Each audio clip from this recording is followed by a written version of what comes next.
Most of you, don't like what they see. Not just because you're too fat, you're too skinny, you're bald, you're gray, whatever.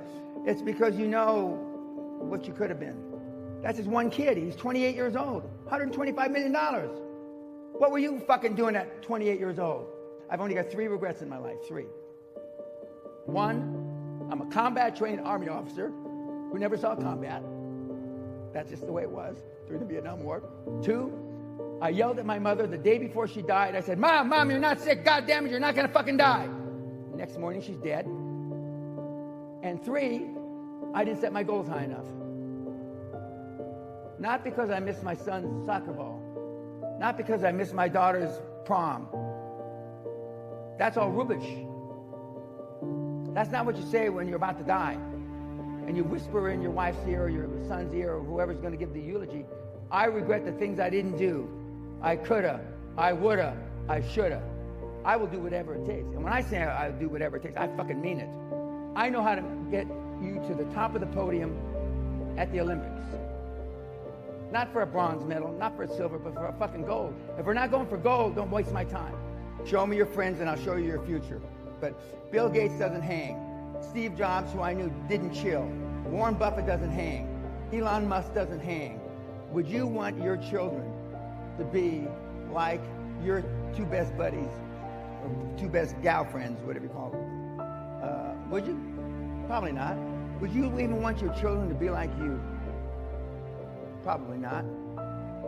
So why is there so little being done about it? If I were to judge you by the guys you chill with, you hang with, how would I judge you, young man? How would I judge you, young lady?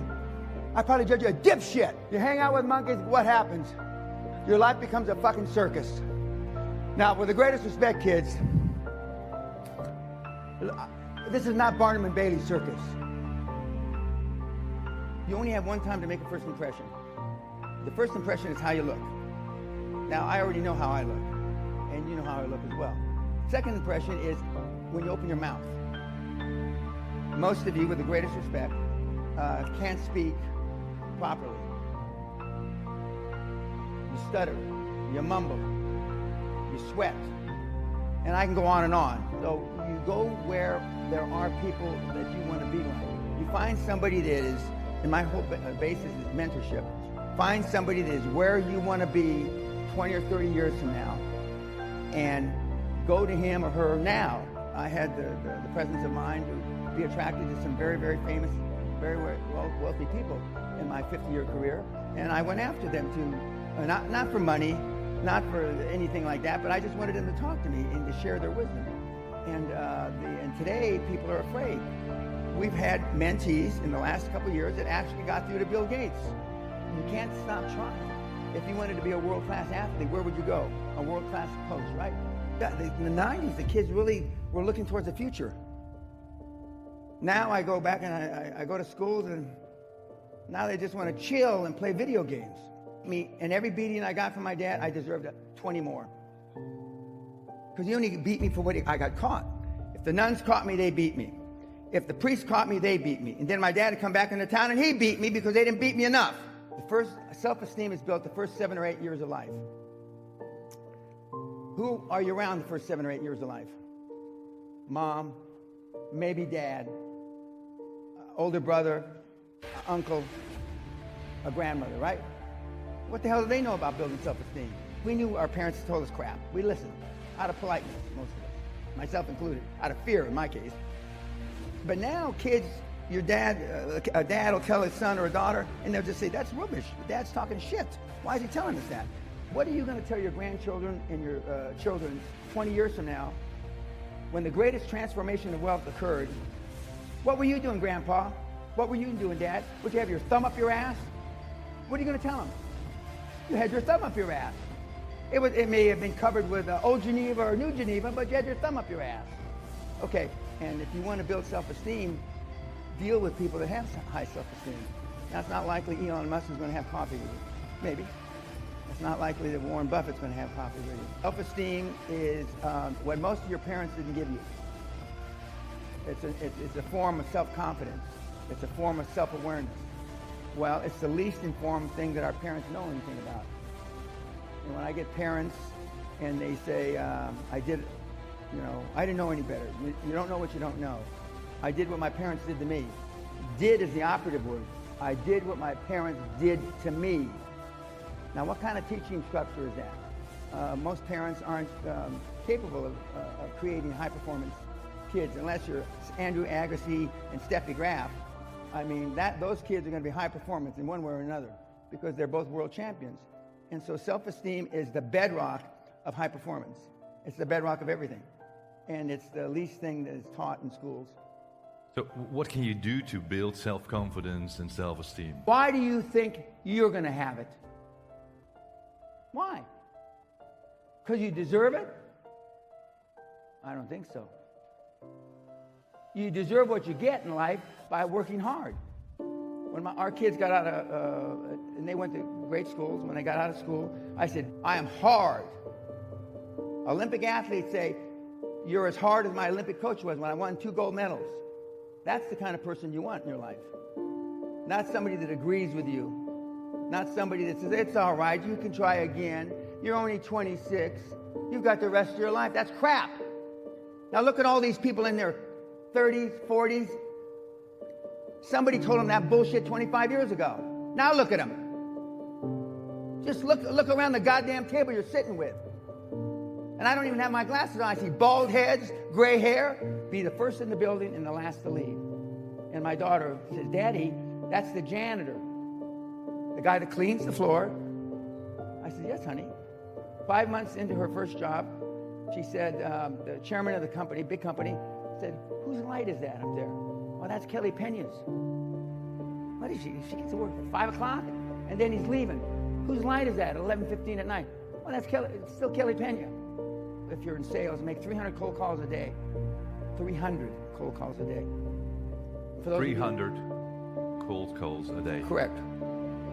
Will it still work nowadays? Oh, absolutely. Yeah? We got kids doing it right now. Question. We even got some lazy Dutch kids doing it right now. Just pick up the phone. Yeah. Make and a I call. mean, for a Dutch kid, 24 years old, to make 20 cold calls a day, there's nobody's teaching sales in this country that I'm aware of that tells you to make 300 cold calls a day. In fact, there's nobody on the planet that I'm aware of that tells you to make 300 cold calls a day. I had a guy just do a $50 million deal. He said, Dan, if you had just told me I was 2,000 cold calls away from my first deal, I would have sent you a check for 20 grand and said thank you, and I wouldn't come to the castle. I believe in God, yeah. And you think he I have no helps proof. you? Neither do you. I have no proof, but I have faith. Faith. And that's one of the missing things from your, not a journey, because life's not a journey. Journey are for meatheads. Life is find somebody who you want to be like and follow what he did. Just like Socrates, Plato, and Aristotle did 2,500 years ago. So I modeled very successful people, and that's what the whole program is based on. But I believe, and the kids that are the most successful, whether they're the lazy Dutch kids that I poke fun at, or everybody else, they have faith. But most of you don't have, and I say generally speaking, most of you don't have faith in yourselves because you have low self-esteem, no self-confidence. You look like shit. You dress like shit. And you blame it on the 21st century, the reason why you dress the way you do. 25 years ago, if you come to a seminar like this, you'd all be wearing suit and tie. 40 years ago, the women would be wearing hats. Dress, if you want to get money from banks, dress like the president of your country. Unless you're from Pakistan or India or something, dress like the president or the prime minister of your country. You only have one time to make a first impression, kids. You come in looking like some of you, I wouldn't give you fucking toilet paper. Most of you, I'd be embarrassed the way you're dressed. But see, Michael didn't bring me here to make, if I leave here with anybody liking me, I failed. You understand what I'm saying? I failed. I'm not here to be your friend. You want a friend, go get a fucking dog. I'm here to drag your sorry ass across the goal line, no matter what it takes. CEO of Onassis Group, who was my mentor, told me, if you don't ask, Mr. Pena, you cannot get. So I used to carry that forward into my love life. You don't ask, you don't get. You can't go up there stuttering with your hands sweating and dress like you. It's absolutely dead easy. Almost everybody can do it. Well, follow the rules. Everybody, if they dress like a person, like the president of your country. Some people, again, I'm sure this is not the case for your audience, Michael, but some people dress the way you do, kids, because you don't want the opportunity. You've been engaging in self-sabotaging activities so long, it's become a way of life for you. But success leaves clues. If all these guys work 80, 100, 120 hours a week that change the world, success leaves clues. God almighty. Elon Musk is a hard bastard. Henry Ford was a hard bastard. Rockefeller, and my interfacing with the Heineken family, and he was a hard bastard. So how do you think the world got changed? Slappy happy? I'll have another cappuccino. Is that how it happened? I don't think so. Now, you may not, Dan Pena isn't for everybody. I understand that. I can't understand it, really. But my wife tells me you're not everybody's cup of tea. So I understand it. I don't want to believe it, but I know it's true. I'm 72 years old. But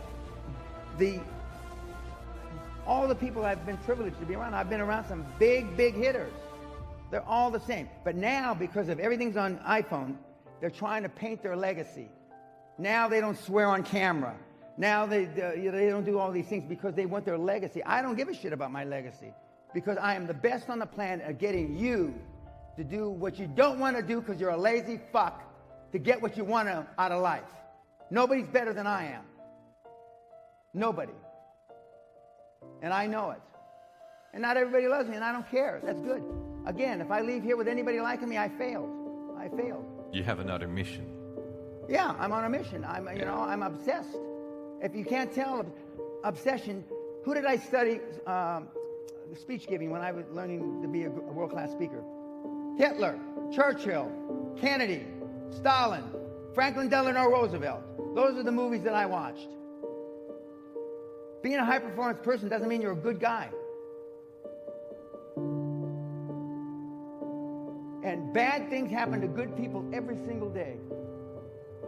And some of you in the audience don't want, you can't, that doesn't resonate well with you. You do what, for your kids and your employees. Your kids and employees don't do what you tell them to do. They do what they see you do.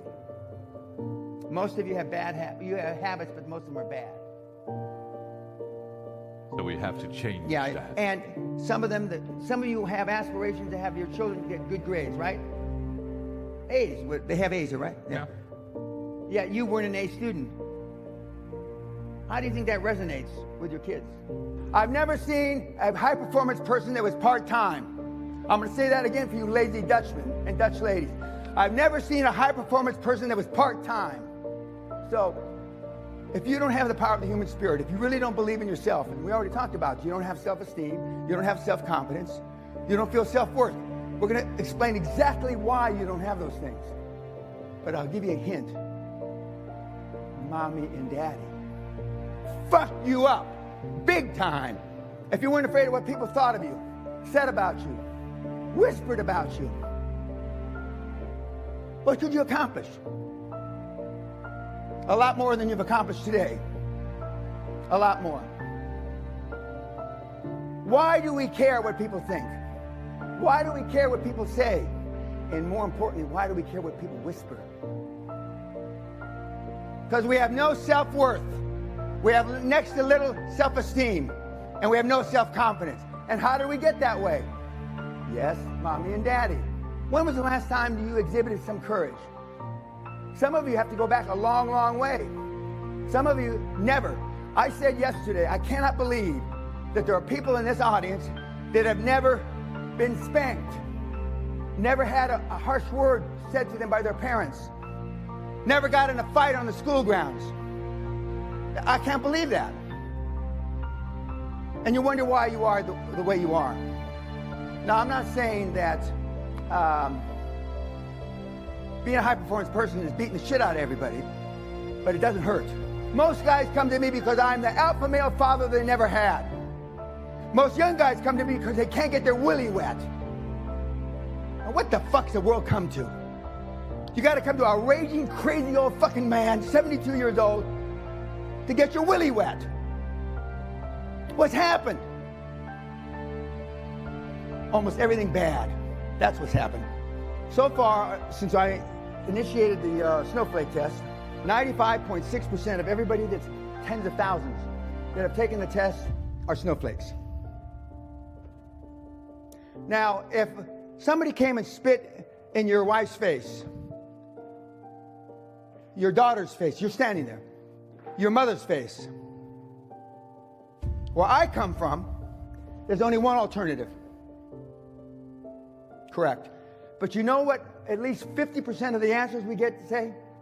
Well, I try to ascertain if he was having a bad day, or I try to ascertain where he's coming from in life. Maybe he came from the body or the ghetto. Are you fucking crazy? The guy just fucking spit in your mother's face, you stupid morons. There's only one fucking alternative. You beat him down through the pavement, or die trying. And now the other excuse is, well, I'm afraid of going to jail if I put a whipping on the guy. Well, you couldn't put a whipping on a fucking paper bag, first of all. And that's your excuse. You don't want to go to jail. So now we've got 4 or 5 generations of wusses. Well, I have to ascertain if the guy's having a bad day or not. The world's fucked up, guys, gals. They're selfish. And I tell you to be more selfish. And your parents should have told you to be selfish. Because you can't be anything unless you love yourself.